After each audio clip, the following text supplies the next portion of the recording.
All up here was the best season we've ever had. But the season didn't start out like that. A warm winter woke the trees too soon, allowing the sap in the trees to run much earlier than usual. That could mean it would be a short season, leaving syrup makers with less of it than normal. It takes a lot of sap, about 40 gallons, to make 1 gallon of maple syrup. Most sugar makers could see a shortfall in the 2016 season. But then things changed. We tapped March 5th, and looking at the long-range forecast, it looked like it was going to be a very short season.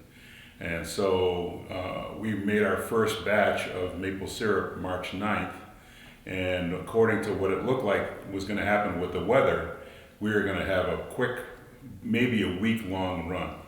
And it turned into a phenomenal run that went almost 6 weeks.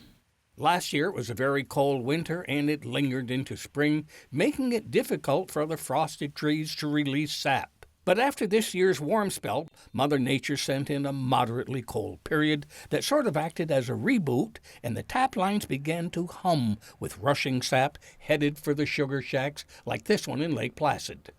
It stayed cool enough to prevent the trees from siphoning the sap away to make new buds that become leaves every spring. But like always, there can be too much of a good thing. What surprised many of the maple sugar makers this year was the amount of sap that flowed through these lines, at times overwhelming them. The biggest problem this year was that people were running out of barrels to put the syrup in. That there was a big shortage of barrels because the crop was so big and nobody expected it to be that way. And so there wasn't enough barrels to go around. It was not only a good year, but one like they have never seen. Sap kept flowing. It was a record year here. It was a record year in a lot of places throughout the North Country. And between the U.S. and Canada, it's going to be the biggest crop of maple syrup the world has ever seen.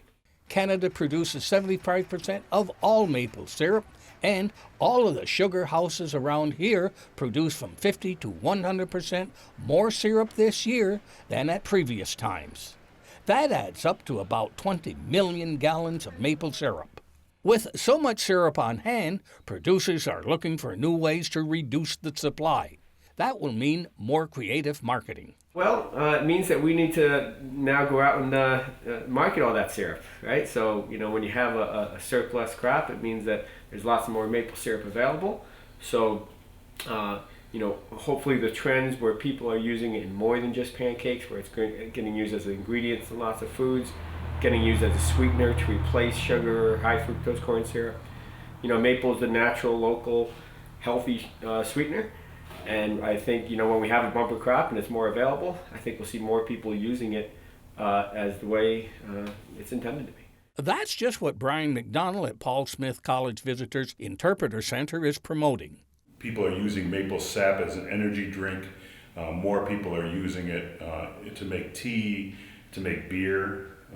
The college has a maple miner, and so there's a maple porter being produced right now that we provided the sap for. After several so-so years in the maple industry, 2016 offered a surprise package that boosted the morale of every person who taps a tree and spends long hours making a healthy natural sweetener.